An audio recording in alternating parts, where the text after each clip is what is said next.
There has never been a better time to be in the market for a 7-seater in the Philippines. Like we've regularly said on Behind the Wheel, competition is always good. It keeps the manufacturers on their toes. And really, at the end of the day, the customers, such as you and I, are the ones that really reap the benefits of it all. Today we have the Hyundai Stargazer GLS Premium. Now, it's been around for some time, but its nameplate is, well, something that's still relatively new to the segment, looking to take on names such as the Expander and even the Honda BR-V. So on today's episode, let's find out what it does to outshine the rest. Because, you know, it's a Stargazer. It's not me, that's Jack. You wanted the credit? Oh yeah, it's all yours, buddy.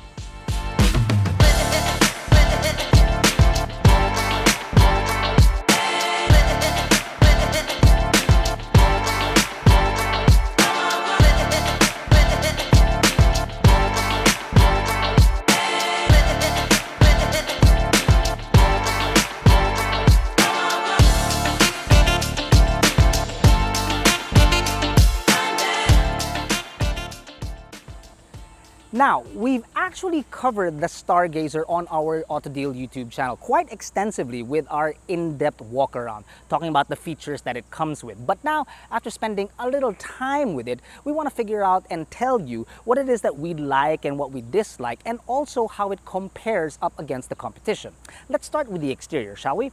It's got a unique LED configuration up front and at the rear. Now, though some say it kind of resembles the Expander, this sort of design language with the Hyundai has been around for quite a while now. Remember the Kona? It's much sleeker and cleaner. It looks really modern, and I really think it won't age too quickly either, which is always a good thing. It's also got nice touches like the wheel design and the way the rear windows kind of connect to the rear. You see it? It's nice. You can really tell that Hyundai put in a lot of effort and detail, really creating the look of this automobile. When you're purchasing a 7-seater, one of the biggest things that you're going to consider is practicality of the car, and not just because of how many passengers you can take along with you, but also how much cargo you can take with you. For instance, in this case, you are looking at 200 liters of space behind the third row. However, that will depend on how you manipulate the backrest of the third row. That's obviously less than 200, and the 200 will most likely include the cubby holes found underneath.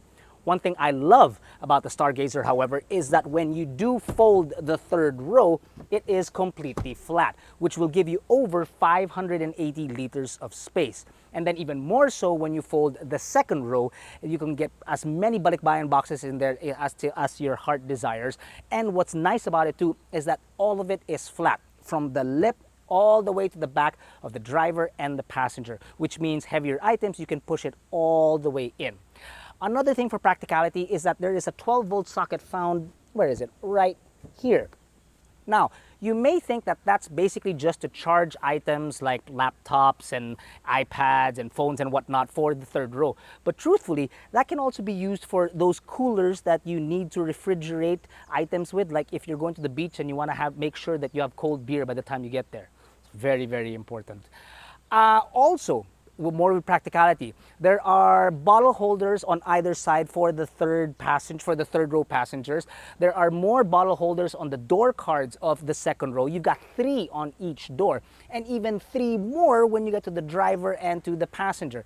Then you've got a center console that's very, very deep. You've got hidden gems like pockets found all around the automobile. So practicality wise, this thing really can store a lot of items, which is, I think, very, very important. But what is practicality without, well, the comfort that accompanies it? In the sense of the third row, it's actually quite comfortable. Let me put the second row back here to demonstrate that, well, you do have enough space for, let's face it, children of my size. I'll get there. Yeah, fine. But what I like about it is that regardless of how tall or short that person may be, the headroom is actually pretty darn good. Hang on, let me just fix this headrest so that it doesn't hurt. Yeah, there you go, much, much better. So the headroom is good, legroom is quite decent, and this is not to its maximum potential. You still can move it forward, but then you're trying to be nice to whoever it is that's in the second row. And the fact that there is good elbow room even if there's a second passenger here. And then, like I said, that there are bottle holders and cubby holes on either side. Note too that, yes, granted, I'm not the tallest person on the planet, but look at how my legs are actually at a 45-degree angle or somewhere close to that. It's not like other seven-seaters where you're sitting like this. Now that is really uncomfortable. See, I like this. It's nice. It's comfy. It's good. Let's move. I got the mosquito. Anyway, let's move to the second row. Oh, wait. Let's do this properly. What are you trying to do? Sorry, I was trying to leap over.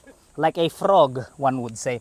In the second row, like I mentioned that my seat earlier was at the sort of like generous enough for the third row, good enough for the second row. And this is Jack's driving position.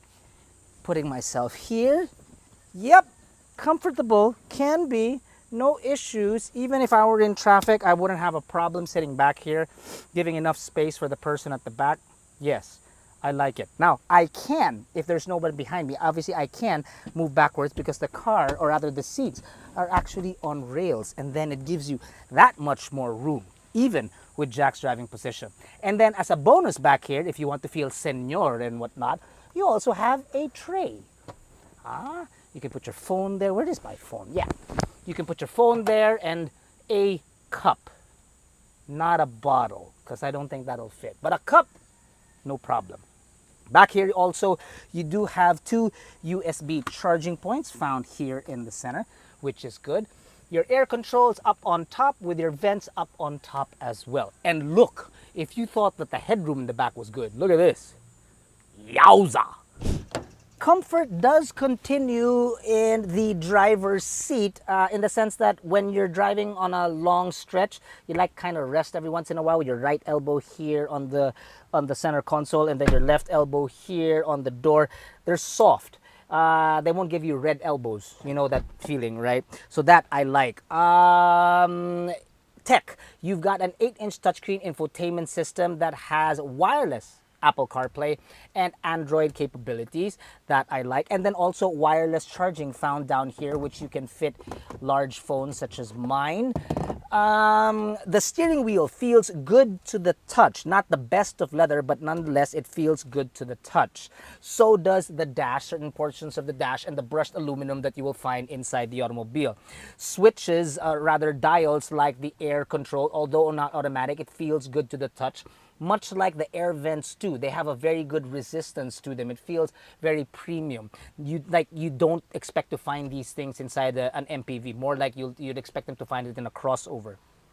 The one thing that Jack and I are agreeing upon that we don't actually like in this automobile is this panel right here that surrounds the infotainment and the instrument cluster. It just looks really out of place. Like it wants the infotainment to look out of place, and I don't like that. I want it to look integrated into the automobile. I wish that it had maybe integrated it with some color, the same color that you have on the dash or even the textures that are found here or the brushed aluminum. But we are grateful nonetheless that it isn't piano black plastics. That we are very, very thankful for. There are buttons on the steering wheel. I will get to that when we get on our drive. But before we do, I will ask you to please subscribe to our channel and give this video a like if you deem it fit, because we create these videos just for you guys. And I don't know if you've noticed, but Jack's bottle is sitting right here because it doesn't actually fit in any of the bottle holders there. Because Jack's bottle is just... How are you, boo-boo? You okay? You get to sit in the back. The bottle stays up front with me. Let's go!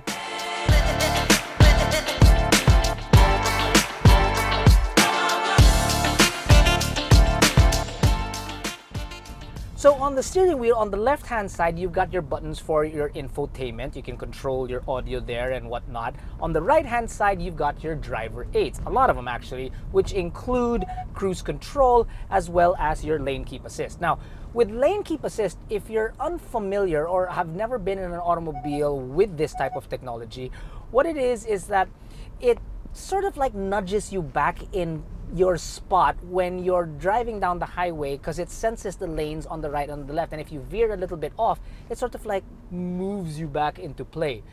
I myself am not a big fan of the lane keep assist because I like full control of the automobile. However, Jack did point out that it is not autonomous driving. totally isn't. What it is, it's exactly what it is, driver aid to help you be safer on the road. And he's absolutely right. Up front, you've got a 1.5-liter 4-cylinder gasoline engine that produces 113 horses and 144 newton meters of torque, mated to a CVT, or what Hyundai likes to call an IVT.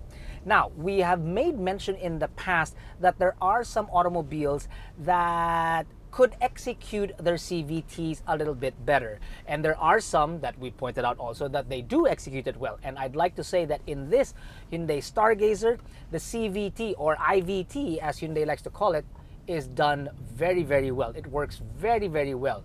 The drive is very responsive, very smooth, and I gotta tell you, it's really quite quiet inside this car. Just as smooth as the CVT is also the suspension of this automobile.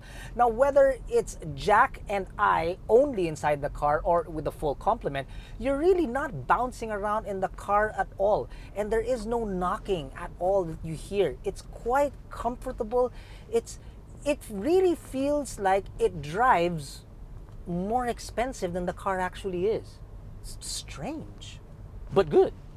The steering also is light and easy at low speeds. Not to say that it remains that way all the time, because as the automobile picks up speed, it tightens up and is really nice to work when you're going around bends, whether you're inside the city or outside. Oh, and there's also the drive modes that are available inside this car, which we actually made mention during our drive in Cebu, which was a lot of fun. You've got your Eco, to be as economical as possible, Sport if you feel like you want to get racy or get more control of the power when you're going up and down some twisties, and then there is Smart, which actually I absolutely adore, because you just pop it in there and the car will figure out if you need a bit more of a hold in the throttle, or if you can let go a little bit more because you're trying to save as much fuel as possible in traffic. It just has a nice brain. And in Smart mode, which we kept the car in almost the whole trip really, inside the city we were able to do about 10.5 kilometers per liter, which already is pretty good considering the size of the automobile. But on the highway, get this, 23 kilometers per liter. That's crazy good. And that wasn't like we were just on cruise control using the driver aids on the highway or anything like that. No, it was proper driving where you'd accelerate, decelerate, change lanes, honk at somebody for driving 20 kilometers per hour on the left lane. The power inside the automobile and its delivery isn't exactly going to knock you off your feet, but it does come up to par with the rest of the automobiles in this particular segment. If, however, you are looking for a bit more grunt, a bit more oomph, and a little more power, then perhaps maybe a diesel engine might be better for you. And I'm sure that the links are somewhere up on top or down below about how you can get your hands on the good old classic market leader Innova. Oh, and the good thing, maybe even the great thing about the Stargazer is just exactly how it was introduced into the market. You know? No? Hang on, let me get back to our spot and I'll explain.